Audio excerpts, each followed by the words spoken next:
The deepest, most fatal wound in this life rarely comes from the claws of an enemy on the battlefield. Terrifyingly enough, it ruthlessly strikes from the very blade of the one to whom you once swore to entrust your entire soul, the one you trusted enough to close your eyes and turn your back to. Imagine, for a moment, handing someone the absolute power to destroy you, harboring a primal belief that they never will, only to watch them smile as they twist the dagger deep into your heart. That is a blood-soaked truth, a visceral lesson the universe often uses the most savage and ruthless methods to carve into our minds, forcing us to question the entirety of the reality we live in.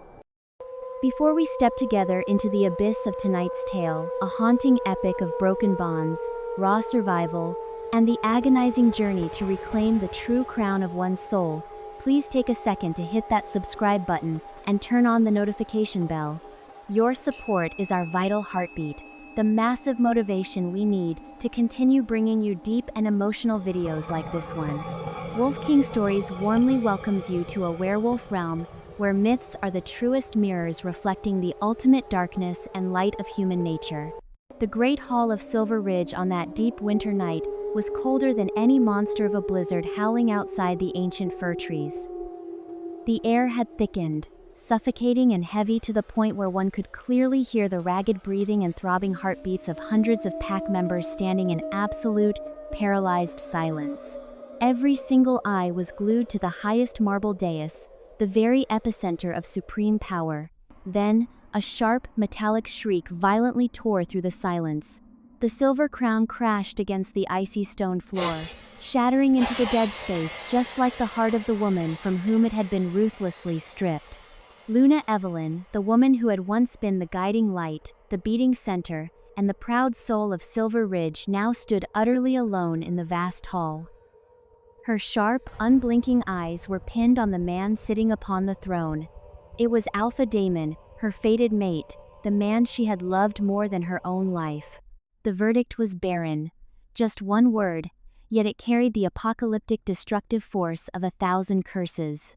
In the brutal world of wolves, where the continuation of the bloodline and the strength of the pack are worshipped as the ultimate religion, being barren equated to being a cripple, a piece of trash meant to be eliminated by nature.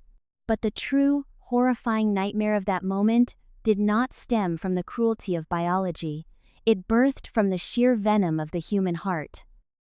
Damon, the man who had once knelt beneath the silver moon, swearing his life to protect her, was now weaponizing her most fatal weakness, the deepest agony of that woman, to discard her. If we use a psychological lens to examine Damon in that fraction of a second, we see the perfect embodiment of toxic masculinity, a narcissist driven by bottomless selfish ambition. In his eyes, Evelyn was no longer a mate, no longer the comrade who had bled beside him to build this very empire. He degraded her to a mere tool, a breeding machine meant solely to fortify his throne. When that tool lost its utility, he was ready to trample all moral boundaries, violently tearing apart the sacred mate bond bestowed by the moon goddess, just to pave a golden path for a new mistress, one who promised him the vanity of power. Damon represents those with colossal yet hollow egos, whose arrogance rots their rationality, allowing them to casually step on the blood and tears of others. However, it was Evelyn's reaction that truly suffocated the entire hall. When the soul bond is ripped apart, the physical and mental agony is enough to crush the greatest of wolf warriors. The vast majority would collapse on the spot, screaming in madness, crying hysterically, or begging for a shred of pity. But Evelyn absolutely did not. Not a single tear rolled down her cheeks. Not a single pathetic plea escaped her lips. Her fragile shoulders might have trembled slightly from the storm of pain tearing through her organs, but her spine remained perfectly straight, as proud as a towering pine in a tempest. She slowly bent down, not to bow to power, but to pick up a shattered piece of the crown. She held it not out of regret for lost vanity, but to remind herself of the catastrophic price of blind trust. Evelyn's aura in that tragic moment outshone any royal jewel present. She wielded her invaluable self-respect as her absolute shield. Her gaze swept over Damon, a gaze devoid of hatred or resentment, but filled with a terrifying, chilling emptiness and indifference. Turning her back to the throne, she took steady, majestic strides toward the massive oak doors, where the thick darkness and the raging blizzard waited to swallow her whole. Evelyn's action leaves us all with a profound philosophical question. Where does your core value truly lie when you are stripped clean of titles, wealth, status, and the love you once considered your breath? Evelyn used her proud silhouette to answer. Your worth never lies in the crown someone else places on your head. It lies entirely in how you keep your head held high, even when that crown falls into the mud. Fun 2, 3, 4, 5, Part 2, The Abyss of the Winter Woods and the Awakening of the Forgotten, 742 words. As the heavy oak doors of Silver Ridge slammed shut behind her, sealing away the only life she had ever known, Evelyn stepped into a howling abyss that sought to freeze the very marrow of her bones. The blizzard outside was unforgiving, a chaotic symphony of ice and wind that slashed at her skin like thousands of invisible razors. Yet it paled in comparison to the agonizing severance of the mate bond tearing through her chest. For a werewolf, a severed bond is not merely a metaphor for a broken heart, it is a physical amputation of the soul. With every step she took into the knee-deep snow, a phantom fire burned in her veins, her inner wolf whimpering in a frequency of grief that could shatter glass. She was bleeding out spiritually, leaving no physical trail, yet staining the spiritual fabric of the forest with her devastation. But here is where we must pause and truly observe the anatomy of human and lupine resilience. When a person is pushed to the absolute edge of existence, stripped of every external anchor, they are forced to confront the rawest, most unpolished version of themselves. Evelyn did not allow the cold to become her grave. Instead, she turned the freezing tempest into her crucible. As days bled into nights, a profound metamorphosis began to take root within the silence of her exile. The further she distanced herself from Damon's toxic territory, the lighter her chest became.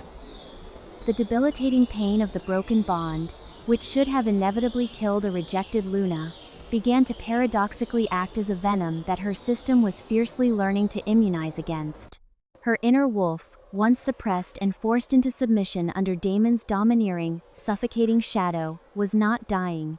It was stretching its limbs for the first time in years. We often mistake our inability to thrive in poisonous environments as a personal failure. Evelyn had believed she was broken, barren, and inadequate, because that was the narrative Damon's narcissism had violently projected onto her. Yet, in the desolate embrace of the wild, surviving on frozen streams and the primal hunt, her senses sharpened to a lethal degree. Her fur, when she shifted, lost the dull, lifeless sheen it had carried in the halls of Silver Ridge, suddenly shimmering with an ethereal, ancient silver luminescence under the moonlight.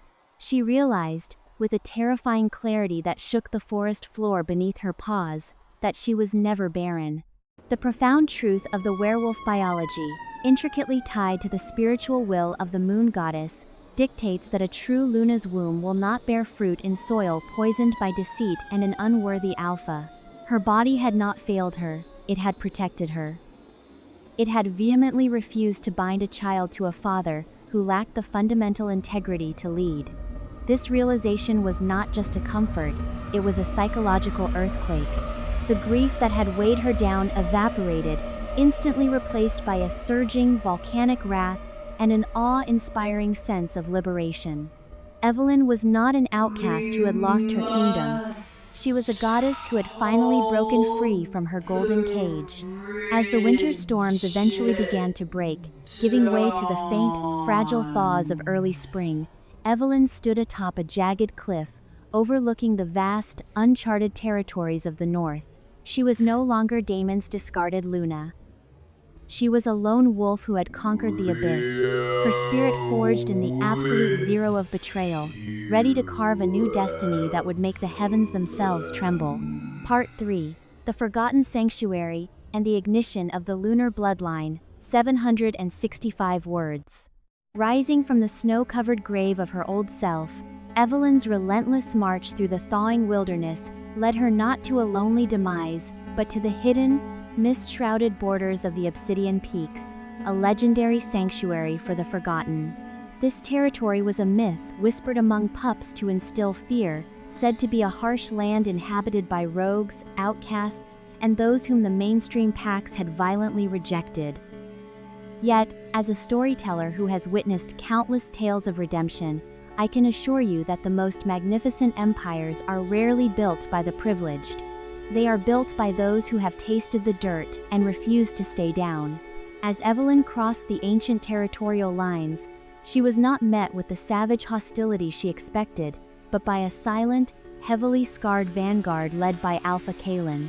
Kaelen was a behemoth of a warrior, a man whose own pack had been massacred decades ago, leaving him to gather the shattered remnants of broken wolves across the continent. He did not look at Evelyn with the condescending pity that society reserves for the banished, nor did he look at her with the predatory hunger of an opportunist. He looked at her with the deep, reverent recognition of a fellow survivor. In the heart of the Obsidian Peaks, Evelyn found a profound truth about leadership that Silver Ridge had completely bastardized. Power here was not measured by the absolute subjugation of others, or the cruel vanity of bloodlines. It was measured by the depth of one's scars and the willingness to bleed for the pack. Within weeks, Evelyn's presence began to subtly, yet undeniably, transform the atmospheric energy of the sanctuary. The ancient lunar power dormant in her veins, the very power Damon had stifled, burst forth like a brilliant supernova in an environment that finally offered respect, equity, and genuine connection. She did not ask for a title, yet the broken wolves naturally gravitated toward her. She healed their wounded pups with a soothing touch that radiated pure, maternal moonlight. She strategized their hunts with a brilliant, tactical mind that left the veteran warriors in absolute awe. She was exhibiting the true, unadulterated essence of a Luna, not as a breeding machine or a decorative trophy sitting beside a king, but as the spiritual anchor and the fiercest protector of her people. The most poetic justice of this chapter is the revelation that blossomed in the depths of that spring. Amidst a community that cherished her very soul, the curse of her supposed barrenness completely shattered. Evelyn discovered she was carrying life, not a remnant of Damon, for the moon goddess had purged his toxic essence from her entirely upon the severing of the bond, but a mystical, immaculate conception of pure lunar energy, a phenomenon documented only in the most ancient, forbidden scrolls of wolfkind. She was bearing the child of the moon, an heir of unprecedented power destined to bridge the fractured tribes of the wild. Alpha Kaelen, recognizing her divine anointing, did the unthinkable for an alpha. He willingly knelt in the damp earth, lowering his massive head to offer her his throat, pledging his absolute loyalty.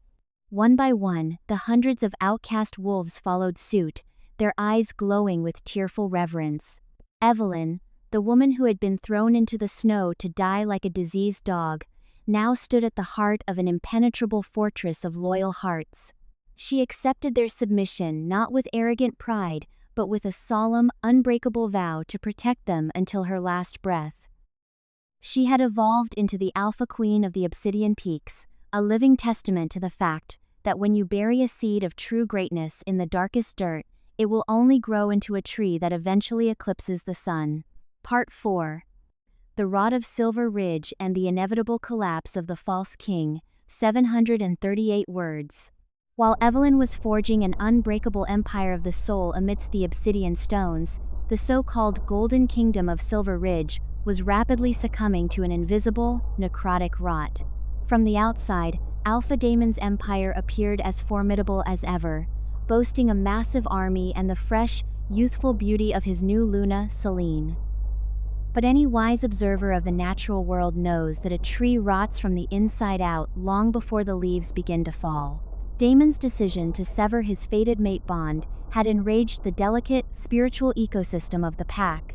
Selene, chosen purely for her fertility and her sycophantic devotion to Damon's ego, was utterly devoid of the ancient, nurturing magic that a true Luna provides to the land. She wore Evelyn's crown, but she could not wear the monumental weight of the pack's soul. As a result, the fertile grounds of Silver Ridge began to mysteriously wither, The rivers ran sluggish and muddy, the prey migrated away from their borders, and a creeping, perpetual winter seemed to permanently settle over the minds of the pack members. The psychological descent of Damon is a fascinating study in the self-destructive nature of unbridled narcissism. Initially, he paraded his new heir, a sickly pup born to Selene, as the ultimate validation of his cruel choices. But as the territory decayed and whispers of discontent began to ripple through the ranks of his warriors, Damon's arrogant confidence mutated into a suffocating, violent paranoia.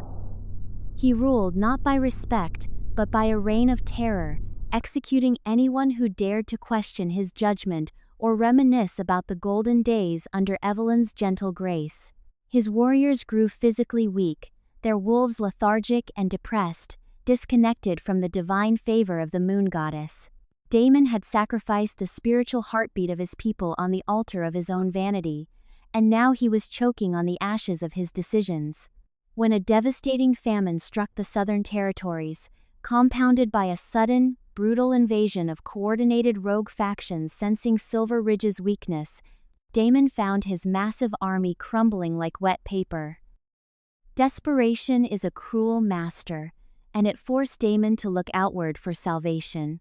Rumors had been aggressively sweeping across the continent, like wildfire rumors of a newly risen, terrifyingly powerful pack in the north, led by a mysterious Alpha Queen, whose warriors fought with the strength of 10 men, and whose lands flowed with impossible abundance. Blinded by his own desperation and a lingering, foolish belief in his inherent superiority, Damon gathered the ragged remnants of his strongest fighters and marched toward the Obsidian Peaks. His intention was not to beg, but to demand an alliance, to use his status as a renowned alpha to intimidate this new queen into opening her borders and saving his dying legacy. He rode at the front of his starving legion, completely oblivious to the cosmic irony that was about to violently crash down upon his head. He was a false king marching to the gates of the true sovereign, unaware that the universe was meticulously setting the stage for a reunion that would not just break his pride, but pulverize his entire perception of reality. Part 5. The Shattered Throne and the Eternal Reign of the True Queen, 815 words. The Wheel of Fate finally completed its merciless rotation on a desolate, blood-moonlit plain, where Damon's starving, desperate army stood face to face with the majestic, impenetrable might of the Obsidian Peaks. The contrast between the two forces was not just stark, it was profoundly heartbreaking. On one side stood the ghosts of Silver Ridge, emaciated, shivering, their eyes hollow with the exhaustion of serving a tyrant who had bled them dry. On the other side stood a phalanx of magnificent, muscular beasts, their coats gleaming with health and their auras radiating an unbreakable, tranquil discipline. But it was not the army that caused Damon's breath to hitch and his knees to buckle. It was the figure who slowly emerged from the parting ranks of the Obsidian warriors. Clad in armor forged of dark silver, a cloak of midnight velvet billowing behind her, Evelyn stepped forward. She did not wear a physical crown, for she did not need one. Her very presence commanded the gravitational pull of the entire battlefield. By her side stood a young, fiercely glowing pup, the child of the moon, vibrating with a raw, undeniable power that dwarfed anything Damon's fragile bloodline could ever hope to produce. Watching the realization violently dawn on Damon's face is perhaps the most satisfying moment in this entire epic. The color completely drained from his face as his eyes darted from Evelyn's radiant, godly visage to the magnificent child beside her. The narrative he had built, the lie that she was barren, useless, and broken without him, imploded in a spectacular psychological collapse. "Evelyn?" he whispered, his voice trembling, stripped of all its former booming authority. In a pathetic display of his deeply ingrained selfishness, he took a step forward, a delusional spark of hope lighting his eyes as he attempted to invoke the ghost of their past. You survived. You have an heir. My Luna. We can rebuild. You must return to me and save your pack." It is utterly repulsive, isn't it? The audacity of a toxic abuser who, upon seeing the magnificent masterpiece you have built from the rubble they left you in, tries to claim ownership of your success. Evelyn's response was not a scream of rage, nor a physical attack. It was a silence so absolute, so heavy with divine authority, that it forced Damon's wolf to instinctively whimper and drop its tail. When she finally spoke, her voice echoed not just in the air, but directly into the minds of every wolf present. "I am not your Luna, Damon. And Silver Ridge ceased to be my pack the night you shattered your own soul to feed your ego." She stepped forward, the overwhelming pressure of her Alpha Queen aura forcing the warriors of Silver Ridge to inadvertently fall to their knees in sheer reverence. "You stand before me a beggar, ruling over a graveyard of your own making. You cast me into the blizzard to die because you believed my worth was tied only to what I could provide for your vanity. Look at me now, Damon. I am the storm you feared." She didn't kill him. Death would have been a mercy, an honorable end on a battlefield that Damon absolutely did not deserve. Instead, Evelyn performed the ultimate act of a true, benevolent sovereign. She extended her hand to the starving, oppressed wolves of Silver Ridge, offering them sanctuary, food, and a place within the Obsidian Peaks if they chose to abandon the false king. The defection was immediate and absolute. One by one, Damon's warriors, his elders, and even his closest guards walked past him, crossing the battlefield to kneel at Evelyn's feet, leaving Damon standing entirely alone in the dirt. He was left with nothing, no pack, no mate, no power, and no legacy, condemned to wander the wilderness as a solitary rogue, haunted for the rest of his miserable days by the agonizing memory of the diamond he threw away because he was too foolish to know its worth. As we conclude tonight's journey, let Evelyn's triumph be a permanent brand on your soul. Never let anyone dictate your value based on their own limitations. When they tear off your crown, do not weep. Simply forge a new one from their shattered expectations. Thank you for walking through the dark woods with us tonight on Wolf King Stories. Keep your heads high, keep your spirits untamed, and until next time, let your inner wolf howl at the moon. PHN Ket. The saga of Evelyn and Damon serves as a powerful testament to the indomitable nature of the spirit when faced with ultimate betrayal. Cast out into the freezing abyss by a narcissistic leader who mistook her quiet strength for barren weakness, Evelyn could have easily surrendered to the snow. Instead, she used the absolute zero of her rejection as the crucible to forge her true destiny. Stripped of the toxic environment that stifled her, her inner wolf awakened, and her supposed barrenness was revealed to be a divine protection against tying her legacy to an unworthy king. By building an empire in the Obsidian Peaks from the forgotten and the broken, Evelyn redefined leadership, proving that true power stems from empathy, shared scars, and profound resilience, rather than domination and vanity. Conversely, Damon's empire of Silver Ridge, built on superficiality and ego, rotted from the inside out. His self-serving choices led to an inevitable, humiliating downfall. When they finally collided again, Evelyn didn't just defeat Damon in battle, she completely dismantled his reality, absorbing his oppressed people through sheer grace and leaving him a kingdomless rogue. This story concludes with a magnificent truth. The environment you are placed in often dictates your ability to bloom, and those who throw you into the dark are merely planting the seeds of your ultimate rise. The profound lesson: your fundamental worth is never defined by the inability of others to recognize it. Often, what feels like a devastating rejection is actually a brutal but necessary spiritual redirection, saving you from a toxic environment and pushing you toward your true purpose and highest potential. Application in modern life. In our daily lives, whether dealing with toxic relationships, unfulfilling careers, or unsupportive social circles, we frequently internalize the false, diminishing narratives that insecure people project onto us. To apply Evelyn's resilience, you must actively identify and step away from the silver ridges of your life, those environments that drain your energy and make you feel inadequate. Recognize that if you are failing to thrive, you might not be broken, you might simply be planted in poisonous soil. Reclaim your power by investing deeply in your own self-worth, surrounding yourself with a community that honors your true essence, and using the pain of past betrayals as the very fuel to build a life of undeniable success and peace. We would love to hear from you. What is one moment in your life where a painful rejection or failure actually led you to a much better opportunity or unexpected personal growth? Please take a moment to share your perspective in the comment section below, so our community can learn from and be inspired by your experiences. If you enjoyed this journey and found value in the message, please hit the subscribe button to support the channel. Your encouragement is our greatest motivation to keep producing more captivating stories and deep insights for you.